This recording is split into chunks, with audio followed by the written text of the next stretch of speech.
Educationists have beckoned on the government and philanthropists to join in the provision of quality education for children with special needs who are described as bundles of talent who only need proper support to thrive.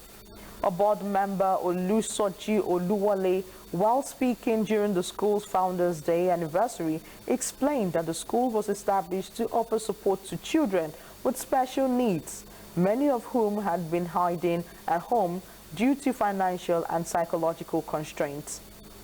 Oluwole, who is also the president of Association of Senior Staff of Banks, Insurance and Financial Institutions, says the goal was to encourage other individuals and organizations to provide similar support, potentially through corporate social responsibility (CSR) initiatives. Another board member, Ladipo Oluwole, explained that the initiative was inspired by the memory of their late parents who shared a passion for children with their special needs. He revealed that Place of Liberty operates in partnership with the Lagos Mainland Anglican Diocese, which officially owns the school, while stating that everything provided for the students is free, as the school relies on gestures from philanthropists. The school's administrator, Olufunke Lipede, emphasized the importance of inclusive education for children with special needs. Lipede declared that it will remain committed to empowering the pupils to reach their full potentials.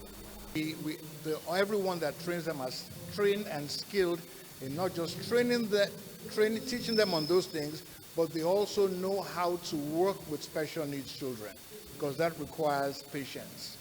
And also, just like I said earlier, it's going to be 3 years intense training, 5 days a week. And our goal is to identify their affinities, the areas where they are strong at, and we continue to train them in those areas. And in areas where they're not strong, we move them and we try them in other areas so we know that they are proficient in those areas before they graduate from Place of Liberty Vocational School. But in addition to that, we're going to set them up. We can't just train them and say, go away. We're going to find ways to place them to where they can actually be successful at what they do, and we'll continue to monitor them because they started as our children, and as long as we're alive, they will continue to be our children, no matter even after they leave Place of Liberty.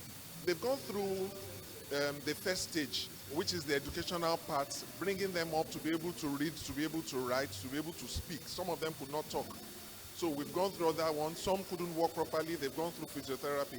Now, as they get older, we know that because of the challenges they have, they may not be able to take up regular jobs.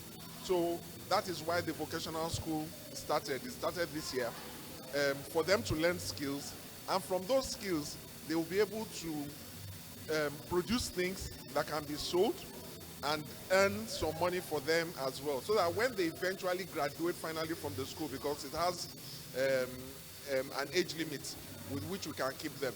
Once they leave, then we know that they are able to be self-sufficient and be able to be productive in their lives. And the whole desire is for people to also patronize them when they start. We started the vocational school the beginning of this session, where they are taught how to make mops, stove wicks, disinfectants, washing up liquid. Some are taught janitorial duties, some are taught how to wash cars, some to polish shoes, some to wash clothes. And we even have one that assists in the kitchen, so that when they grow up, they can be self-sufficient and not dependent on people.